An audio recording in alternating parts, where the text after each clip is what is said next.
berhenti sejenak. Kita mau berdoa sebelum firman Tuhan disampaikan. Tuhan, kami berdoa Tuhan. Tuhan, kami mau ikat segala roh yang hendak membuat kekacauan dan huru-hara atas ibadah sore ini Tuhan. Engkau berikan keamanan atas tempat ini Tuhan. Engkau bela setiap kami yang ada di tempat ini. Engkau bela IFLC Tegal Tuhan dengan caramu Tuhan. Kami minta pelayanan malaikat ketika firman disampaikan. Ada pelayanan malaikat yang mengawal setiap jemaat-jemaat yang hadir di sini Tuhan. Kami berdoa biarlah roh hikmat, roh pengertian turun atas setiap kami. 7 roh Allah terus mencengkeram setiap kami Tuhan. Kobarkan api kami Tuhan. Jangan ada satu pun dari kami yang padam Tuhan.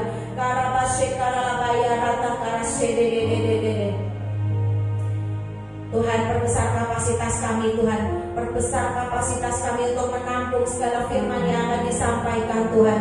Dan biarlah kami mengerti, kami memahami, dan kami mau melakukan apa yang disampaikan, pengajaran yang disampaikan pada sore ini Tuhan. Supaya kami berkenan kepadamu, ya Engkau yang memiliki sorga. Ketika Engkau mengenal kami, maka Engkau akan membawa kami pada waktu kami Engkau jemput, kami akan tinggal di rumah Bapa. Biarlah kami terus berkenan di hadapan-Mu, dan biarlah Engkau mengenal kami dari hari ke hari, dan kami pun makin mengenal Engkau dan segala kebaikan-Mu, cara-cara untuk menolong kami dari hari ke hari Tuhan. Terima kasih Tuhan. Materaikan pertemuan pada sore hari ini Tuhan. Di dalam nama Yesus kami siap untuk mendengar firman-Mu. Di dalam nama Yesus, mari semua yang percaya katakan amin. Oke, shalom Bapak Ibu Saudara semua. Shalom 5.000 jiwa di tempat ini. Shalom yang di online, Tuhan memberkati juga. Oke, pada sore hari ini kita mau belajar tentang overthinking. Apa sih overthinking? Ada banyak kekhawatiran di zaman akhir-akhir ini ya. Ketika ekonomi udah mulai pada menurun, toko-toko sepi, ya kan. Terus orang-orang yang cari makan juga, yang kelilingan, yang apa, nggak pada target. Ya, ada banyak kekhawatiran di akhir zaman ini. Ya, jadi ada banyak orang yang overthinking. Mikir berlebihan, berpikir hingga tahap di luar kemampuan kita. Harusnya kita nggak perlu mikir itu, tapi kita memikirkan kalau, jika, kalau ini gimana, kalau itu gimana, nanti gimana. Ya, kita tuh overthinking itu apa? Berpikir hingga tahap di luar kemampuan, ya, di luar pengetahuan kita, di luar kapasitas kita.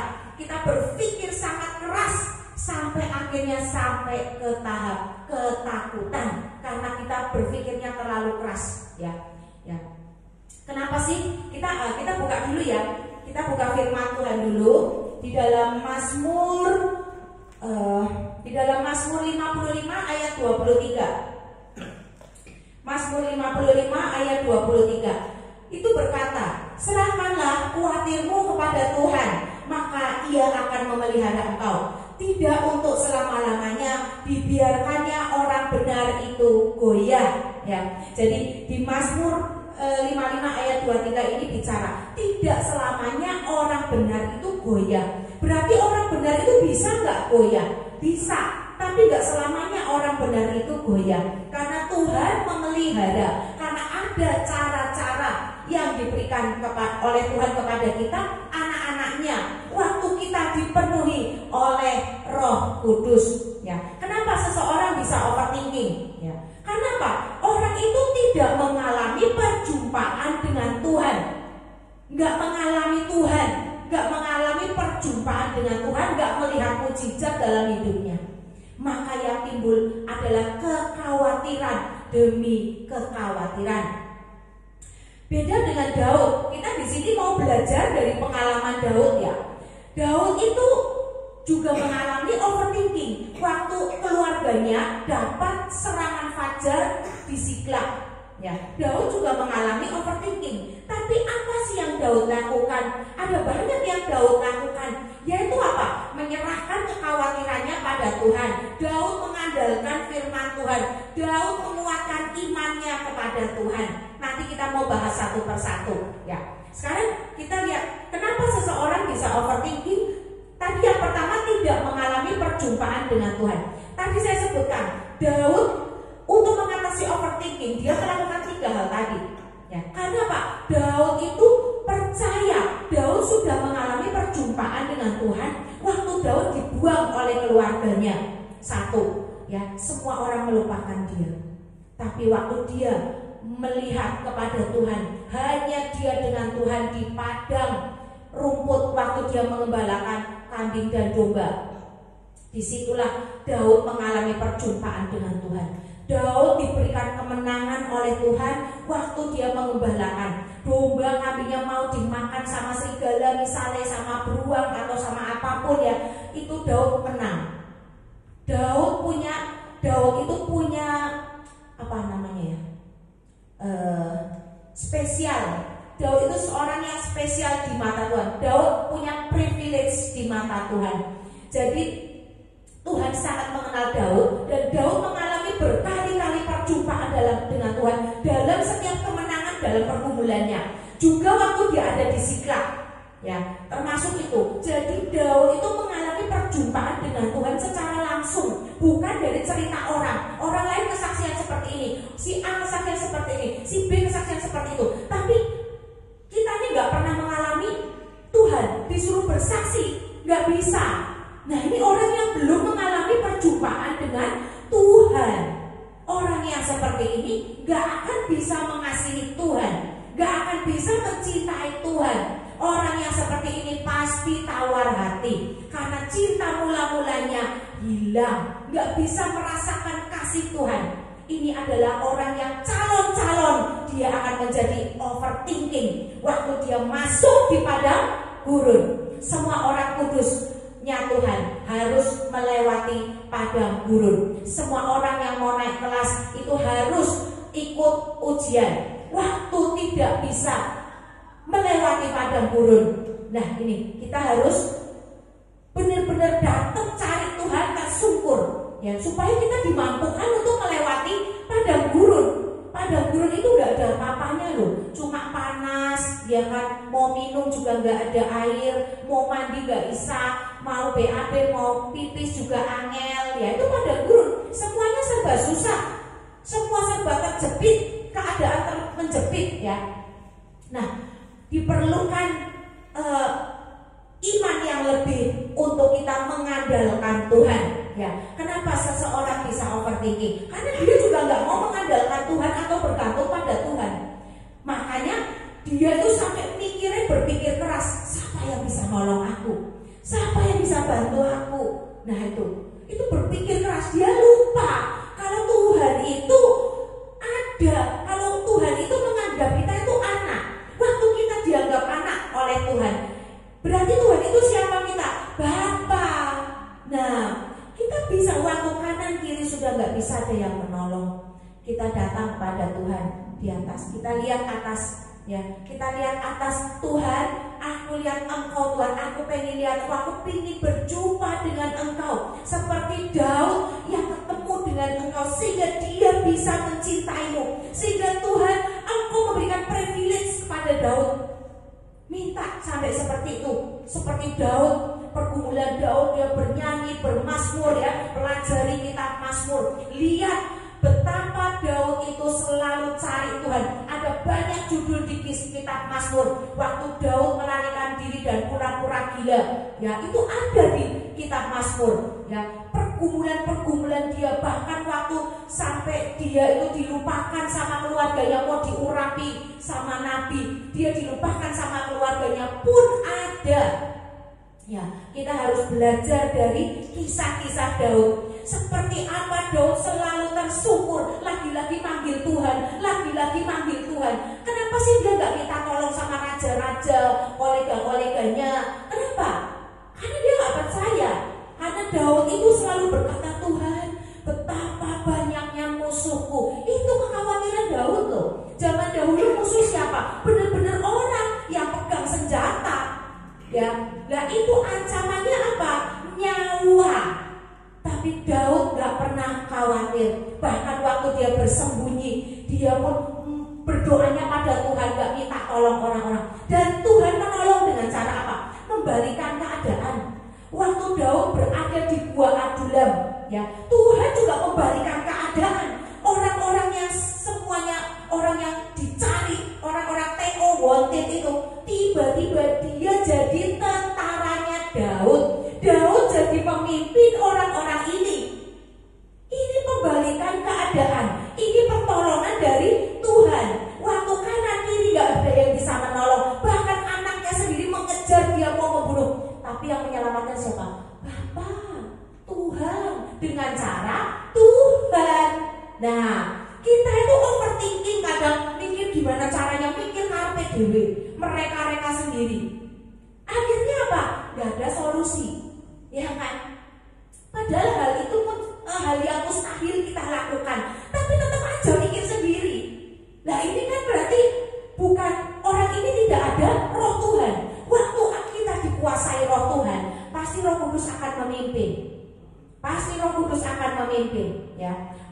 Kenapa seseorang bisa overthinking? Karena berpikir dengan cara pikirnya sendiri, ya. Terus kenapa orang bisa overthinking? Ini yang penting. Kita harus sadar dan berjaga-jaga. Lawan kita si iblis, ia seperti singa yang mengaum-ngaum. Ya, dia mau membinasakan kita. Dia liatin kita sampai ada celah enggak. Nah, waktu kita overthinking, ini berarti overthinking itu adalah orang yang tidak percaya kepada Tuhan. Ada kekuatan jahat yang sedang menguasai dia waktu dia overthinking. Dia berpikir sangat keras, dia nggak percaya penyertaan Tuhan, bahkan mungkin dia nggak ngerti firman Tuhan. Orang yang tidak mengerti firman Tuhan, ya, atau yang mengerti tapi suam-suam kuku. Firman berkata orang yang suam-suam kuku dimuntahkan sama Tuhan. Tidak dingin dan tidak panas, suam-suam kuku tok. Nah ini dimuntahkan sama Tuhan. Waktu dimuntahkan, jadi muntah-muntahan. Ini dalam masalah nggak orangnya? Dalam masalah. Muntah-muntahan itu ada yang mau daur ulang, dimasak lagi. Tidak ada, jijik kan? Nah itu berarti waktu kita suam-suam kuku, Tuhan jijik loh sama kita loh. Be careful and warning. Jangan jadi orang yang suam-suam kuku. Karena dimuntahin sama Tuhan. Tuhan aja jijik sama kita. Bahkan kadang iblis pun gak mau deketin kita. Tapi iblis mendekati siapa? Orang-orang yang mau dipakai Tuhan. Orang-orang yang mau dipakai Tuhan, yang berpikir, yang putus hubungan dengan sorga. Dan dia tuh orang yang mau dipakai Tuhan, tapi waktu itu dia kena overthinking, dia putus dari sorga. Hubungan dengan sorga itu putus. Maka iblis pakai gak orang ini? Pakai, dia ambil langsung, dirayah. Orang Tegal ngomong dirayah buat bacaan, ya, dibawa keluar dari komunitas supaya iblis bisa leluasa bekerja. Jadi orang yang overthinking sebenarnya dia ada dalam kuasa si jahat, karena dia menyaksikan pekerjaan Tuhan, karena dia tidak mengandalkan Tuhan. Ya, dia lagi pindah atmosfer, dari atmosfer berkat menuju ke atmosfer kutuk. Karena menjauh, karena putus hubungan dengan roh Tuhan. Ya, orang ini sedang tawar hati, lagi hilang cinta mula-mula, pasti juga kena sakit penyakit. Ya, orang yang mau dipakai Tuhan, kalau sering sakit-sakitan, ya biasanya orang itu mau dipakai Tuhan. Kita bisa niteni loh. Saya tuh banyak lihat orang yang kena sakit penyakit yang sampai udah sembuh sakit lagi, udah sembuh sakit lagi, udah sembuh sakit lagi, dan dia berjuang terus pengen bangkit nggak bisa, pengen bangkit. Biasanya itu orang-orang seperti ini, itu yang mau dipakai Tuhan. Waktu ketemu dengan konselor, waktu ketemu dengan pendoa yang bisa melepaskan dia dari cengkeraman roh jahat dan mengembalikan apinya, dia akan sembuh dan dia akan dahsyat dipakai Tuhan biasanya. Jadi kita, masing-masing kita tuh harus care sama orang-orang di sekeliling kita. Waktu kita ketemu dengan orang-orang yang kena sakit penyakit sampai kanker, tapi dia masih pengen dengar firman Tuhan, Berarti di dalam hati kecilnya dia merindukan Tuhan, tapi dia tidak mampu untuk lepas dari cengkeraman iblis. Makanya dia overthinking, aku mau mati kayak sedih, nangis, jadi sensi, jadi baper, ya kan? Karena apa? Dia tertekan dengan keadaannya yang mencengkeram itu. Ingat, kenapa saya bisa bilang gini? Karena ingat, Elia waktu dia ketemu dengan pesuruh Isabel itu orang yang manunggal dengan iblis. Nah, ada yang mencengkeram dalam roh Isabel, dalam diri Isabel. Isabel nyuruh orang aja, orang suruhannya langsung dikuasai iblis. Elia begitu ketemu dengan orang suruhan Isabel langsung melarikan diri, dia pengen mati. Ya kan? Nah ini roh jahat itu punya kuasa yang mencengkeram. Nah, jadi kita harus tahu Tuhan, waktu kita dikuasai roh Tuhan, itu pun ada kuasa yang mencengkeram. Lah kita mau dikuasai siapa? Mau iblis yang berkuasa atas kita apa roh Tuhan? Nah, jadi kita harus warning, jangan sampai kita itu sakit jiwa. Ya, seperti yang Pastor Thomas ngomong. Karena apa? Orang yang overthinking ini pasti kena gangguan kejiwaan, yaitu apa? Delusi, misalnya skizofrenia, anxiety disorder, ya. Dan terus NPD yang lagi marak banget ini NPD. Ya kan? Delusi sama NPD ini yang lagi marak banget. Akhirnya dampaknya kepada apa? Anxiety, kecemasan yang berlebihan. Mau tidur aja nggak bisa tidur. Mau tidur harus minum obat tidur. Karena kena ini tadi delusi, anxiety disorder. Ya ada banyak, kita bisa buka di Google gangguan kejiwaan itu apa aja. Orang yang putus hubungan dengan Tuhan pasti kena gangguan jiwa. Sakit jiwa belum tentu gila, tapi waktu kita putus hubungan dengan Tuhan, kita kena gangguan jiwa. Ingat, musuh kita ini manusia, Tuhan kita roh, iblis juga roh. Jadi kita harus berbuat apa? Roh harus berhadapan dengan roh. Dengan apa? Melalui doa yang kita ucapkan, melalui pujian penyembahan yang kita naikkan, supaya waktu pujian penyembahan dinaikkan, roh Tuhan berkuasa. Sekarang lagi musim film Gereja Setan, ya. Banyak orang yang diwawancarai, dan saya lihat podcastnya Mongol. Ya, Mongol itu bilang di film Gereja Setan ini diangkat dari kisah nyata yang Mongol bilang. Nah, Mongol aja ngomong waktu worship dinaikkan, pujian penyembahan dinaikkan, dari jarak 5 km iblis tidak berani mendekat. Itu Mongol yang bilang. Orang yang pernah mengikuti aliran sesat, ya dia aja ngerti worship itu membuat Tuhan datang dan bertahta. Itulah kenapa IFLC Tegal itu selalu ada worship setiap minggu, ya. Bahkan sampai kita disuruh ke Pontianak, harus seluruh pelayan jemaat masuk ke MBPC worship 3 jam. 3 jam non-stop. Orang yang jiwanya kering gak akan mampu bertahan, yang ada dia akan ngantuk. Tapi orang yang mengasihi Tuhan, dia akan nangis terseduh-seduh waktu ketemu Tuhan.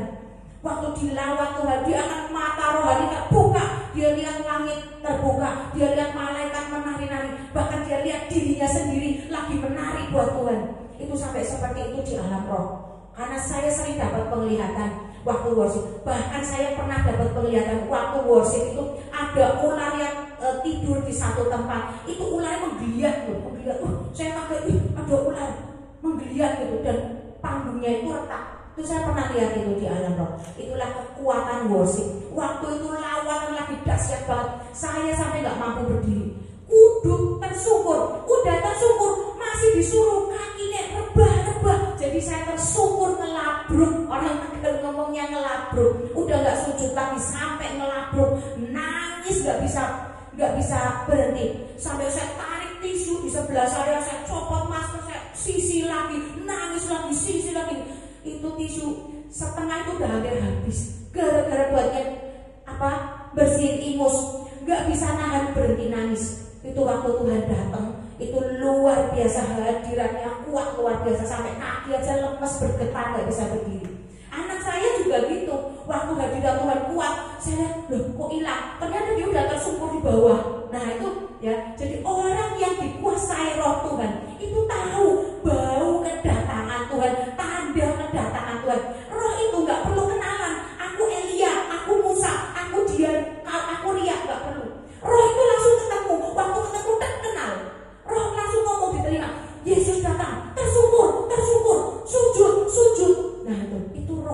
yang bicara. Pengen gak sih kita dikuasai roh sampai seperti itu? Pengen gak? Waktu kita sudah dikuasai sampai seperti itu tuh kita gak mungkin bisa ada penyesat yang menyesatkan kita, itu gak mungkin bisa ya. Jadi orang yang sudah melayani Tuhan apalagi gak boleh overthinking. Overthinking berarti kamu gak percaya dengan pekerjaan Tuhan, dengan cara Tuhan, itu kita gak percaya. Buktiin sampai gak bisa makan pun, buktiin Tuhan, aku tetap percaya sama Kau Tuhan, Kau yang akan memelihara aku. Nanti kita akan lihat mujizat. Kadang tuh kita gak boleh minta tolong ke orang lain. Karena apa? Tuhan mau kasih mujizat. Bila ada teman yang datang memberkati, bila kamu dipanggil untuk melayani di tempat A, tempat B, kamu dapat PK, ya kan? Nah itu cara Tuhan. Ya, itu loh, ada banyak mujizat yang saya alami dalam hidup saya. Makanya saya kalau takut, saya juga pernah ketakutan sampai kok gemeteran. Kenapa saya bisa ngomong? Orang yang overthinking pasti kena gangguan lambung dan Parkinson. Karena saya udah pernah ngalami.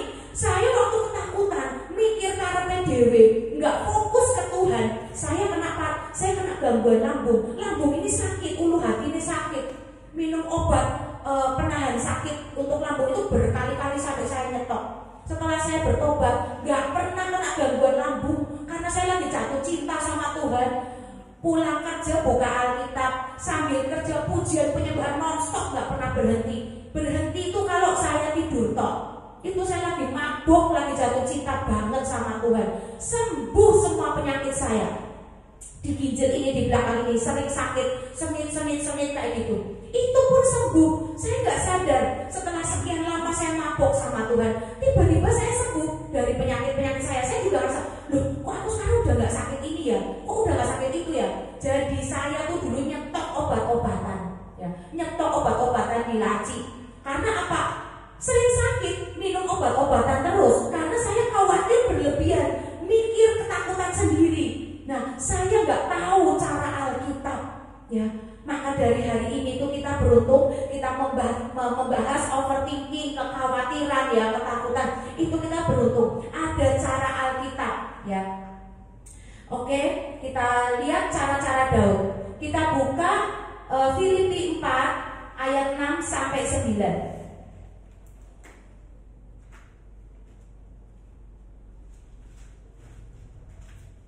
Filipi 4 ayat 6 sampai 9. Janganlah hendaknya kamu khawatir tentang apapun juga, tetapi nyatakanlah dalam segala hal keinginanmu kepada Allah dalam doa dan permohonan dengan ucapan syukur. Kita disuruh menyatakan segala kekhawatiran kita, permohonan kita kepada Allah disertai ucapan syukur. Kenapa ada kata-kata disertai ucapan syukur?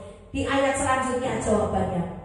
Damai sejahtera Allah akan melampaui segala akal, akan memelihara hati dan pikiranmu dalam Kristus Yesus. Ya. Jadi akhirnya saudara-saudara, semua yang benar, semua yang mulia, semua yang adil, semua yang suci, semua yang manis, dan semua yang sedap didengar, semua yang disebut kebajikan dan patut dipuji, pikirkanlah semuanya itu. Ayat ini berkata bahwa kita harus fokus pada semua yang baik, yang adil, yang suci, yang manis. Jangan fokusnya pada itu, yang boleh dipikirkan itu menghitung kebaikan Tuhan, ya kan? Tapi nggak boleh mikir yang neko-neko. Dalam ucapan syukur itu ada damai sejahtera, ada keajaiban dan mujizat di balik ucapan syukur. Mungkin saya tadi pagi saya udah cerita di khotbah pagi, saya pernah kena serangan jantung waktu saya setir mobil jam 7 malam, saya setir sendiri, saya kena serangan jantung, dada saya sakit minta ampun tiba-tiba. Nah saya bingung, aduh aku kayak mau oleng, Tuhan tolong aku, aku nggak telepon siapa-siapa, bahkan detik demi detik itu nggak memungkinkan saya pegang telepon, yang ada saya pengen minggir supaya jangan mobil saya nabrak ke sana sini kalau saya pingsan. Yang ada di pikiran saya itu, karena suka kita minta ampun. Tiba-tiba Roh Kudus bilang apa waktu saya bilang, Tuhan tolong aku, ini gimana Tuhan, ini gimana Tuhan. Saya nggak mikir mau mati, tapi saya takut saya membuat kekacauan di lalu lintas sekitar dan orang mati karena saya. Itu yang saya takut. Makanya saya berusaha untuk minggir, tapi keadaan lagi padat banget. Saya cuma teriak ke Tuhan, loh. Kanan kiri gak ada yang bisa bantu. Saya teriaknya ke atas, ke Tuhan. Tuhan tolong aku, ini gimana? Tuhan tolong aku. Tiba-tiba Roh Kudus bilang di telinga saya, bersyukur. Satu kata, itu kata kunci. Ya kan, itu kata kunci waktu kita dalam pergumulan. Apalagi detik-detik sepertinya mau menjemput saya, ya kan? Waktu saya bilang, aku bersyukur Tuhan, aku bersyukur Tuhan, sambil satu pegang setir, satu pegang dada. Aku bersyukur Tuhan, aku bersyukur Tuhan, Engkau baik, Engkau baik. Aku tahu rencanamu indah, aku tahu rencanamu indah, aku bersyukur Tuhan. Tiba-tiba sakit di dada saya itu berkurang 50%. Seketika itu juga. Itulah kenapa saya bisa khotbah. Orang yang overthinking pasti kena sakit penyakit, pasti kena gangguan lambung, pasti kena Parkinson, pasti kena sakit penyakit ya. Seperti saya itu tiba-tiba kena serangan jantung. Karena ada roh jahat yang sedang berkuasa sampai bisa kena serangan jantung. Nah itu karena khawatir, nggak percaya sama Tuhan. Tapi kalau walaupun hati kita kurang percaya kepada Tuhan waktu ada kejadian sesuatu yang sedang kita gumulkan, tapi waktu kita setiap hari berdoa, ya kan, berdoa, bersyukur, ya saat teduh, entah itu 10 menit, entah itu seperempat jam, entah itu lagi di mobil sambil nyembah, itu sudah terkonek dengan surga. Roh Kudus itu waktu menguasai kita, Dia akan memimpin. Seperti yang tadi saya omongkan di awal khotbah, Roh Kudus akan memimpin apa yang harus kita lakukan. Dengan apa? Kata kunci tadi. Terus tiba-tiba muncul muka seseorang, ya. Terus saya bilang, loh apa yang kok muncul muka dia Tuhan? Gimana Tuhan? Ini sakit udah berkurang 50%. Saya udah mulai normal. Walaupun keringat dingin, masih keringat dingin itu masih mandi keringat karena kesakitan banget, bekas kesakitan banget kan.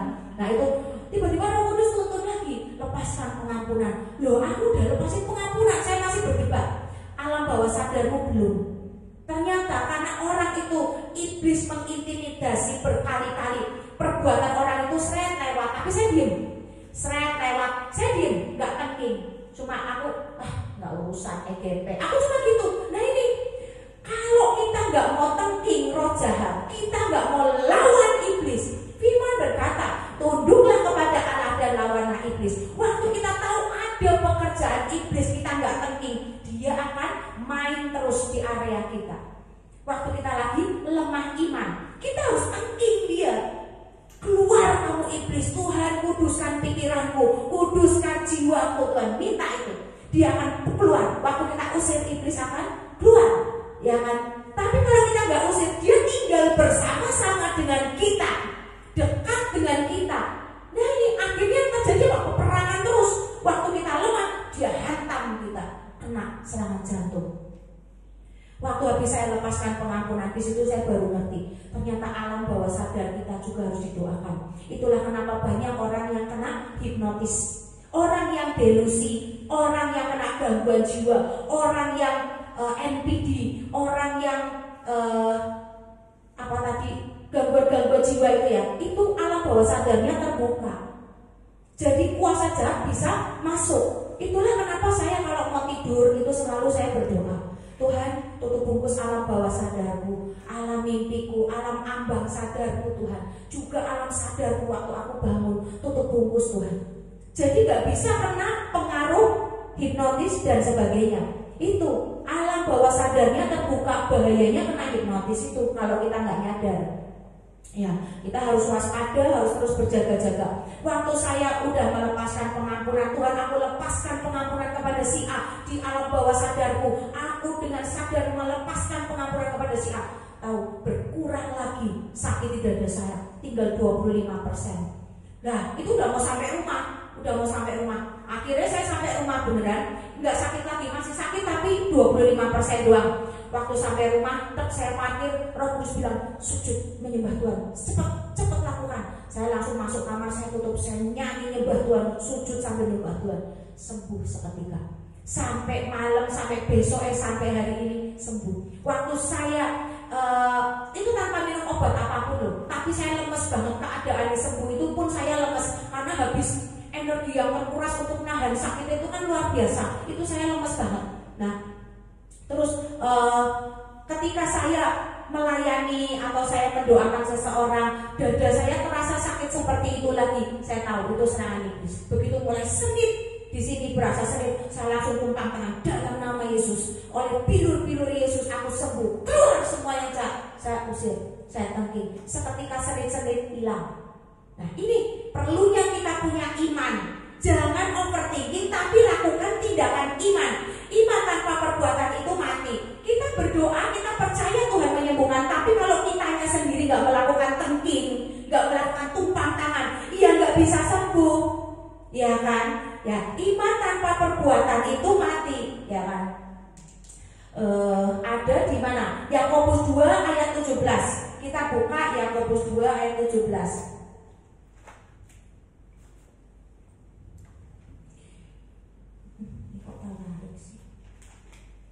Ada yang bisa bantu saya? Ini salah. Demikian juga halnya dengan iman. Jika iman itu tidak disertai perbuatan, maka iman itu pada hakikatnya adalah mati. Nah, ya kan itu jelas firman berkata ya. Jadi tadi yang di Filipi udah jelas ya, yang di Filipi ya. Kita harus lakukan memikirkan yang baik, ya kan? Kita harus memikirkan yang baik ya. Terus tadi di 1 Petrus ayat 5 kita buka 1 Petrus 5 ayat 7. Serahkan segala kekhawatiranmu kepadanya, sebab Ia yang memelihara kamu. Firman jelas berkata, deklarasikan aja ya, deklarasikan bahwa kita harus, Tuhan, aku menyerahkan segala kekhawatiranku kepadamu, sebab Engkau yang memelihara aku. Udah, katakan itu.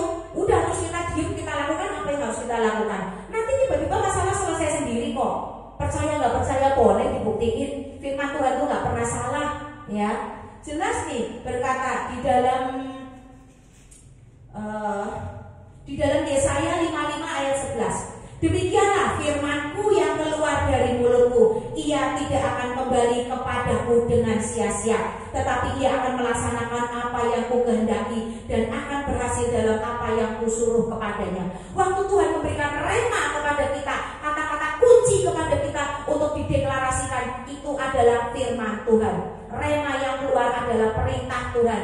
Ya, waktu kita lakukan deklarasikan pasti terjadi terobosan, ya. Terus kita buka lagi Mazmur 119 ayat 165. Daud itu yang kedua adalah belajar dari Daud untuk mengatasi overthinking. Yang kedua, Daud itu mengandalkan firman Tuhan. Daud fokus pada janji Tuhan, bukan pada masalahnya. Daud selalu tanya Tuhan. Tuhan, dia menguatkan kepercayaannya lalu tanya Tuhan, boleh gak aku nyusul orang-orang ini kemana? Untuk aku hajar habis, aku mau ambil lagi semua milikku yang diambil. Tuhan bilang pergilah, ya kan? Di situ kan ceritanya Tuhan bilang pergilah. Dan disitulah Daud selalu tanya Tuhan. Daud selalu fokus pada kebenaran firman. Iman harus disertai perbuatan, ya. Yaitu kayak apa yang Daud lakukan. Dia menguatkan kepercayaan dengan cara apa? Menjaga kestabilan hati, menjaga kestabilan jiwanya dengan cara naikkan doa, pujian, penyembahan. Harus berdoa, deklarasikan firman, ya, dibaca berulang-ulang, dideklarasikan. Itu adalah tindakan iman, ya. Terus percaya apa yang dikatakan firman. Kita deklarasiin tapi kita nggak percaya. Ngomongnya tidak dengan pengertian, asal ngomong terjadi enggak. Karena apa yang kita ucapkan itu kita imani. Waktu kita mengimani keajaiban terjadi. Waktu kita cuma ngomong doang, nggak percaya, masa ya usah aku nuruti budian ngomong kok weh. Sing penting ngomong, nggak akan terjadi mujizat. Karena hati kita nggak sungguh-sungguh. Iblis nggak tahu apa isi hati kita, tapi Tuhan tahu. Iblis cuma bisa membaca apa yang ada di isi hati kita itu dengan gerak-gerik kita. Apa yang kita lakukan dia bisa menyimpulkan. Tapi kalau Tuhan tahu isi hati kita, kamu sungguh-sungguh nggak ngomongin, kamu sungguh-sungguh percaya nggak? Ya itu, ya jadi ngeri banget. Tuhan itu tahu apapun, ya kan. Yang ketiga, Daud menguatkan imannya. Kita buka 1 Samuel 30 ayat 6.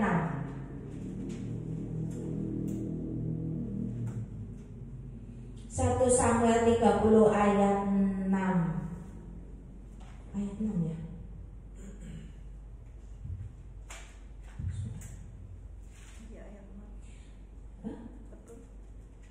Dua Samuel, kok 1 Samuel sih? 2 Samuel 30 ayat 6. Ada yang bisa bacain? Mungkin udah ada yang udah dapat? Enggak ada sih. Hah? 1 Samuel. Oh, 1 Samuel ya? Iya. Aku salah nulis ini berarti ya. 1 Samuel 30 ayat 6. Dia menguatkan hati. Ya coba dibaca ya, tolong bantu saya ya. Ini saya salah ngekliknya. Dan Daud sangat terjepit karena rakyat mengatakan hendak mengelempari dia dengan batu. Seluruh rakyat itu telah pedih hati, masing-masing karena anaknya laki-laki dan perempuan. Tetapi Daud menguatkan kepercayaannya kepada Tuhan Allahnya. Ya itu, Daud menguatkan kepercayaan kepada Tuhan. Lalu di ayat selanjutnya kan tuh Daud langsung tanya Tuhan kan itu, terus Tuhan jawab, ya kan boleh susul aja ya kan. Ternyata Pak, benar kemenangan ada di pihak Daud ya. Daud menaklukkan pikirannya juga loh. Jadi kita harus memanage pikiran kita supaya nggak overthinking. Kita buka di 2 Korintus 10 ayat 5. 2 Korintus 10 ayat 5. Kita mulai dari ayat 4 ya. Karena senjata kami dalam perjuangan bukanlah senjata duniawi, melainkan senjata yang diperlengkapi dengan kuasa Allah yang sanggup untuk meruntuhkan benteng-benteng. Jadi senjata kita itu bukan senjata duniawi, tapi kita diberikan Allah boleh memperkatakan firman-firman Tuhan yang diperlengkapi dengan kuasa Allah. Bukan cuma ngomong doang, tidak ada kuasanya. Itu gak akan terjadi apa-apa. Tapi waktu ada kuasa yang turun kepada kita, kita bisa, Tuhan sampai percaya kepada kita, memberikan kuasa dan otoritasnya kepada kita untuk mengatasi segala permasalahan di bumi. Jadi partner Tuhan dalam penginjilan, dalam menyelamatkan jiwa-jiwa, maka kita akan berkuasa membebaskan. Ya, ayat 5, kami mematahkan setiap siasat dan merubuhkan siasat orang dan merubuhkan setiap kubu yang dibangun oleh keangkuhan manusia untuk menentang pengenalan akan Allah. Kami menawan segala pikiran dan menaklukkannya kepada Kristus. Jadi penting untuk memanage pikiran kita supaya takluk kepada Kristus, bukan fokus kepada permasalahan, tapi fokus kepada kebaikan Tuhan. Dengan bersyukur, naikkan deklarasi, pujian, penyembahan, dan juga dengan terus membacanya berulang-ulang. Ya, waktu kita menaikkan ayat ini, berarti kita sedang masuk di dalam doa peperangan. Ya, jelas di sini kami mematahkan setiap siasat. Firman kan berkata kita diberikan kuasa untuk mencabut, merobohkan, menahan kekuatan musuh, ya kan, untuk membangun, untuk menanam, untuk membinasakan, meruntuhkan, mengikat. Apa yang kita ikat di dunia kita ikat di sorga, apa yang kita lepaskan di dunia kita lepas di sorga. Jelas kuasa yang Tuhan berikan kepada kita, orang-orang percaya itu tadi. Ya, kalau kita nggak mau memperkatakan, menaklukkan pikiran kita, memanage semua overthinking di kepala kita, yang ada kita akan kena sakit, penyakit. Ya, jadi orang waktu kita nggak melibatkan Tuhan, hati-hati ya, ingat ya tadi ya, kalau kita ketakutan overthinking sampai kita nggak melibatkan Tuhan, kita bisa kena gangguan jiwa dan kita bermasalah dalam hubungan dengan sesama kita. Karena orang yang punya kejiwaan itu sensi dan baperan. Di mana dia berada berantem, pindah gereja mana berantem, pindah gereja mana berantem, pindah komunitas mana berantem, pindah konsel aja berantem. Ya, kenapa? Bermasalah karena apa? Gangguan kejiwaan. Jadi dia nggak bisa memaklumi orang lain, tapi dia minta dimaklumi terus. Ini orang yang belum pulih, ya, orang yang kena gangguan kejiwaan karena tidak melibatkan Tuhan. Jadi dampak dari tidak melibatkan Tuhan, tidak memanage pikiran kita, itu luar biasa, parah jadinya. Akhirnya kita dikucilkan sama komunitas, akhirnya nggak ada yang mau main sama kita. Ya, akhirnya apa? Lama-lama pengen bunuh diri nggak? Pengen bunuh diri karena merasa sendirian. Kalau roh jahat udah berkuasa, nggak tanggung-tanggung, membinasakan endingnya, bener nggak? Membinasakan. Pertama ini menjauhkan dulu dari komunitas sampai semua dibuat kacau. Kalau udah kacau, akhirnya dia mau membinasakan, loncat dari mana-mana. Ya, kayak di apartemen anak saya di Surabaya, ada yang loncat dari kampusnya itu. Ya, karena apa? Depresi. Padahal orangnya cantik. Orang lain lihat dia itu orang yang tak bertalang.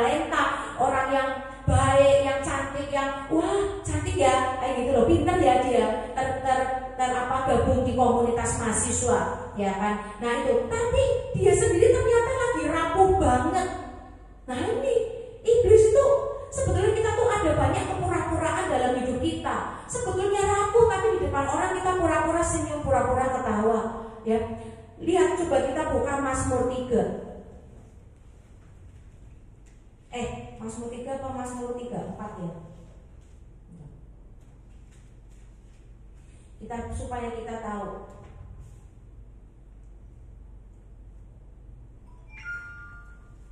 Mazmur 3. Nah ini nih Mazmur 3 ya. Ketika dia lari dari Absalom anaknya. Kalau Mazmur ini loh, Mazmur 3:4 ternyata ya. Dalam perlindungan Tuhan perikopnya ya. Dari Daud, pada waktu ia pura-pura tidak waras pikirannya di depan Abimelek, sehingga ia diusir lalu pergi. Pura-pura gak waras loh Daud itu. Pura-pura Daud aja yang dekat sama Tuhan, yang selalu mengandalkan Tuhan aja banyak kepura-puraan dalam hidupnya. Apalagi kita, ya, apalagi orang-orang yang kena gangguan kejiwaan karena putus dengan Roh Kudus. Ya. Lebih ngeri lagi dampaknya. Daud aja sampai seperti itu, pura-pura. Bayangin orang pura-pura gak waras itu udah merendahkan dirinya banget gak sih? Merendahkan.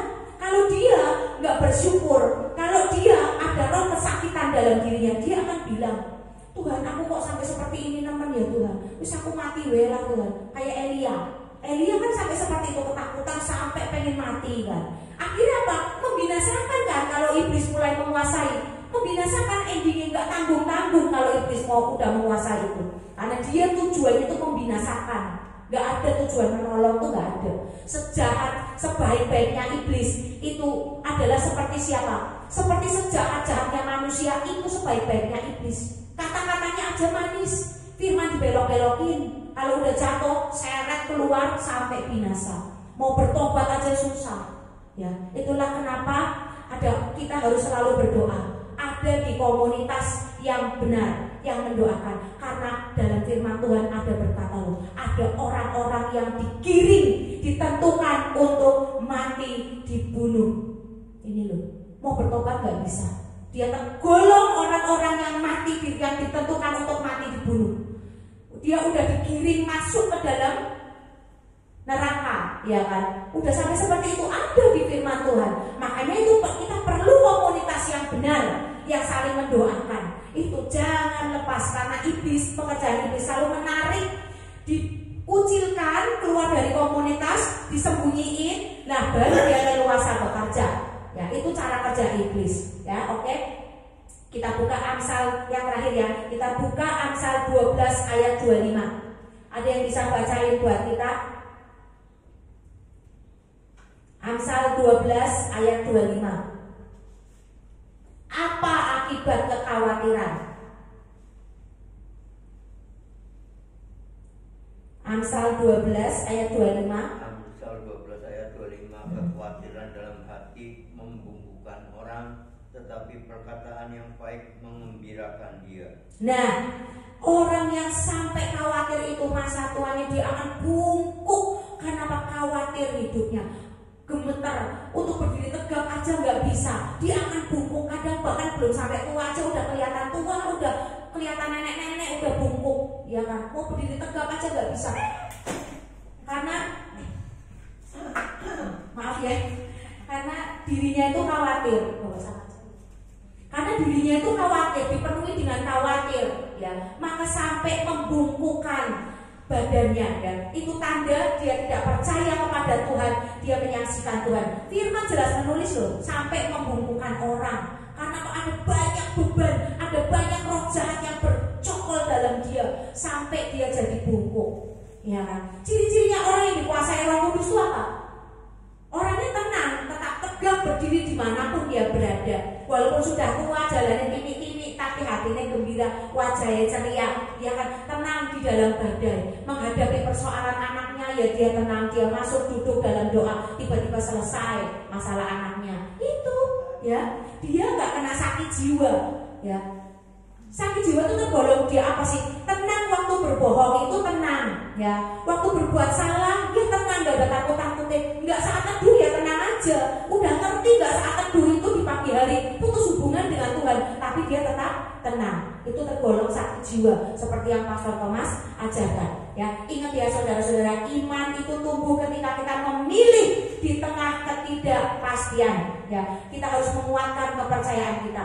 Tindakan iman itu mematahkan lingkaran overthinking. Deklarasi, pujian, penyembahan akan patah, putus, keluar dari pikiran kita ketika kita pujian, penyembahan, dan pikiran kita dikuduskan oleh Tuhan. Ya, tindakan iman adalah melangkah sesuai janji Tuhan. Kita memegang teguh janji Tuhan, itu adalah iman. Ya, mari kita deklarasikan satu pujian, ya, sujud di altarnya. Ya, jadi waktu kita khawatir, kita dalam overthinking, pikiran kita itu luar biasa, ketakutan, penuh, berasa penuh, ya, kita harus datang kepada Tuhan, sujud di altarnya. Mari kita siapkan hati.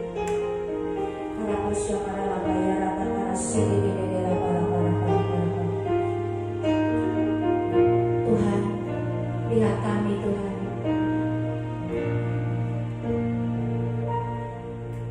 Bila hati terasa berat, tak seorang pun mengerti bebanku. Ku tanya Yesus, apa yang harus ku buat? Dia pasti akan berfirman, saudara. Dia berfirman, mari datanglah. Dia selalu pedulikan aku. Ku datang Yesus, lebihku segala bebanku.